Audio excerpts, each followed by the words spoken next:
మూసుకొని గిర్రమని ఒకసారి తిరిగి వచ్చారంటే 2028 వచ్చి ఆగుద్ది. 2028లో ఈ ప్యాషన్తోనే మీరు వెళ్తే మీరు అనుకోవచ్చు, ఏముందిలే ఎవడో శ్రావణ్ కుమార్ చెబితే ఏమైద్ది, శ్రావణ్ కుమార్ చెబితే ఏమన్నా ఆకాశం బీదపడుద్దా? ఏం పడదు. 144 సీట్లు మాకేమీ కాదు. మాకేమవుద్దండి, ఎవరైనా అనుకుంటే మాకేంటి, ప్రజలు మా వైపు ఉన్నారు. మాకు 164 సీట్లు ఉన్నాయి. మా వెనక పవర్ స్టార్ పవన్ కళ్యాణ్ ఉన్నాడు. మా వెనక కొన్ని కోట్ల రూపాయలు కుమ్మరించగలిగిన పారిశ్రామికవేత్తలు ఉన్నారు. మా వెనక కేంద్ర ప్రభుత్వమే బీజేపీ ఉందని. నేను చిన్నవాడినే కావచ్చు, లేకపోతే నాకు మీకు చెప్పే స్థాయి ఉందో లేదో నాకైతే తెలియదు. కానీ నేను ఒక మాట చెప్తున్నా, 151 సీట్లు నాకు ఉన్నాయి.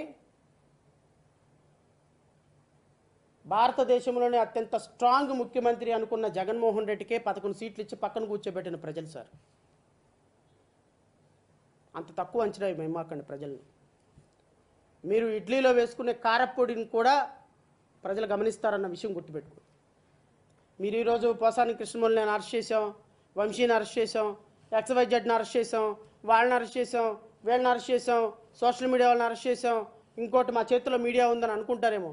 2028 గిర్రం తిరిగి వచ్చిందనుకోండి, ప్రజలు మీకు అధికారం తీసి కాసేపు పక్కన పెట్టారనుకోండి,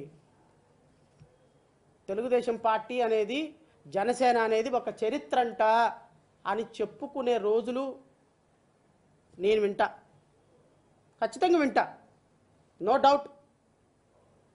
అలాంటి పరిస్థితుల్లోకి మీ పార్టీలో రాకూడదు. మీరు పోతే పోయారు, మీ పార్టీలు పోతే పోయినాయి, సర్వనాశనం అయిపోయినా ఈ రాష్ట్ర ప్రజలకు వచ్చింది. ప్రజలు పోతారు సార్. ప్రజలకి నమ్మకం పోద్ది వ్యవస్థల పట్ల. ఎందుకంటే ఇప్పటికే ప్రజలకి వ్యవస్థల పట్ల నమ్మకం పోయింది. కోర్టులన్నా నమ్మకం పోయింది, పోలీసులన్నా నమ్మకం పోయింది, తహసీల్దార్ అన్నా నమ్మకం పోయింది, కలెక్టర్ అన్నా నమ్మకం పోయింది.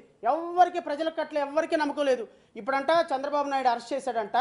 గత ప్రభుత్వంలో ఎవరెవరైతే ఏం చేశారో, ఎవరినైతే జగన్మోహన్ రెడ్డి ఇబ్బంది పెట్టాడో అందరినీ చంద్రబాబు నాయుడు అరెస్ట్ చేశాడంట. 2028 రాగానే అప్పుడు మొదలు పెడతారు వైఎస్ఆర్సీపీ కార్యకర్తలు. చంద్రబాబు నాయుడిని ఎప్పుడు అరెస్ట్ చేస్తావు, నారా లోకేష్ని ఎప్పుడు అరెస్ట్ చేస్తావు, పవన్ కళ్యాణ్ని ఎప్పుడు అరెస్ట్ చేస్తావు, నాగబాబుని ఎప్పుడు అరెస్ట్ చేస్తావు, మనోహర్ని ఎప్పుడు అరెస్ట్ చేస్తావు, వరుస పెట్టి సార్ మళ్ళీ రెడ్ బుక్ని అమలు చేసుకుంటా పోతే అల్టిమేట్గా 5.5 కోట్ల మంది ప్రజలకి నష్టం జరుగుతుందన్న విషయం మాత్రం గుర్తుపెట్టుకోండి. ఎందుకు అంటే మీరు ఎంత దుర్వినియోగం చేస్తున్నారంటే రాష్ట్రంలో చంద్రబాబు నాయుడు గారి మీద అంగళ్ళ కేసు ఒకటి, ఒక క్రైమ్ నెంబర్ 79 ఆఫ్ 2023 అని section 120B 147 148 153 307 115 109 323 324 506 red with section 149 అని చాలా సీరియస్ అఫెన్స్ ఒకటి కట్టారండి. ఎందుకంటే చంద్రబాబు నాయుడు గారు వారి కార్యకర్తలు పోలీసుల మీద రాళ్ళేశారు, చాలామందికి దెబ్బలు తగిలి పోలీస్ జీబులను తగలబెట్టారు, కొంతమంది పోలీసులు చాలా సీరియస్గా ఇంజూర్ అయ్యారు, వారిని చంపాలనేటువంటి ప్రయత్నం కూడా చేశారు అనేది ఒక పెద్ద ఎలిగేషన్ తోటి ఒక పోలీసులు కేసు పెట్టారు. ఏమంటే ముఖ్యమంత్రి గారు 14 సంవత్సరాలు ముఖ్యమంత్రిగా చేసినటువంటి మీరు అధికారాన్ని ఎక్కడ దుర్వినియోగం చేయనటువంటి మీరు, అధికారంలో ఉన్నప్పుడు హంబుల్గా ఉండాలి అని భావించేటువంటి మీరు, మీ మీద పెట్టినటువంటి కేసుని చట్ట ప్రకారం ఎదుర్కోవాలి కదా, చట్ట ప్రకారమే ప్రాసెస్ క్లోజ్ చేయించుకోవాలి కదా. మీ దగ్గర ముఖ్యమంత్రిగా అధికారం ఉందని మీ ఇష్టం వచ్చినట్టు మీకు మీరే జడ్జిగా వ్యవహరించి మీ కేసుని మీరే క్లోజ్ చేసుకుంటారా? మీ కేసుని మీరే ఎత్తేసుకునే అధికారం మీకుందా? మీ పోలీసులకు చెప్పి మీ మీద కేసుని ఎత్తేసుకుంటారా? మీరు మీ మీద పెట్టినటువంటి కేసుని క్లోజ్ చేస్తూ మదనపల్లి కోర్టులో పోలీసులు వేసినటువంటి ఛార్జ్షీట్ ఇది. ఈ ఛార్జ్షీట్ని కోర్టు తిరస్కరించిన కారణంగా ఇప్పటివరకు కేసు క్లోజ్ అవ్వాలి. అదే కనుక కోర్టు కనుక యాక్సెప్ట్ చేస్తున్నట్టయితే ఈ కేసు క్లోజ్ అయిపోయి ఇంచుమించుగా 6 నెలలు అయిపోయాయి. ఏమండి, ఇన్ని సెక్షన్స్ తోటి కేసు పెడితే ఒక ముఖ్యమంత్రిగా మీరు మీ మీద ఉన్న కేసుని ఎదుర్కోవటం మానేసి మీ మీద ఉన్న కేసుని ఈ విధంగా పోలీసులతోటి క్లోజ్ చేసుకోవచ్చా? నేను చదువుతా. The crime is the present stage of the crime is that final report is being filed by the police and the same is returned. Filed a referred charge sheet in this crime and the same is has been returned. Referred charge sheet అంటే case close చేస్తున్నట్టు. Case close చేస్తున్నట్టు మదనపల్లి కోర్టులో పోలీసులు వేసినటువంటి charge షీట్ని court return చేసింది. ఎందుకు return చేసింది? మీరు వేయాల్సిన ఛార్జ్ షీట్ ఇక్కడ కాదు, మీరు కేసు క్లోజింగ్కి సాంకేతిక కారణాలు చూపించలేదు, సరైనటువంటి కారణాలు చూపించిన కారణంగా పోలీసులు వేసిన ఛార్జ్ షీట్ని రిఫర్ ఛార్జ్ షీట్ని కేసు కొట్టివేసి వెనక్కి పంపించిన కారణంగా ఇప్పటివరకు చంద్రబాబు నాయుడు గారి మీద కేసు అలాగే ఉండిపోయింది. అదే లేకపోతే ఈ కేసు క్లోజ్ అయిపోయేదిగా. అంటే మీరు రాష్ట్రంలో అధికారంలోకి వచ్చిన తర్వాత ఎవరికి షూరిటీ? మీకు మీరు షూరిటీ. ఎవరికి గ్యారంటీ? మీ అబ్బాయికి గ్యారంటీ. ఇంకో గ్యారంటీ ఉన్నాడు.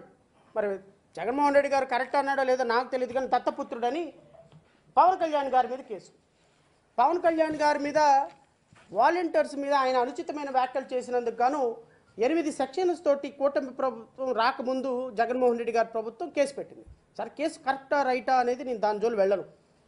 ఒక ప్రిన్సిపల్ సెక్రటరీ అధికారికంగా మీ మీద ఒక జీవో ఇచ్చి ఆ జీవోని కేసు పెట్టమని కేసు పెట్టి ఆ కేసు గౌరవ 4th additional district judge court cognizance తీసుకొని పవన్ కళ్యాణ్ గారికి సమన్స్ ఇష్యూ చేసి అది సీసీ నెంబర్ 2/2024 అని గౌరవ ప్రిన్సిపల్ డిస్ట్రిక్ట్ కోర్టు గుంటూరులో నుంచి అయ్యి ఆ కేసు 4th అడిషనల్ కోర్టుకి రిఫర్ అయితే వీళ్ళు చేసిన పని ఏంటంటే కూటమి ప్రభుత్వం రాగానే పవన్ కళ్యాణ్ మీద పెట్టిన కేసు మొత్తాన్ని పబ్లిక్ ప్రాసిక్యూటరు అన్కండిషనల్గా విత్డ్రా చేసి పడేసి అన్కండిషనల్గా.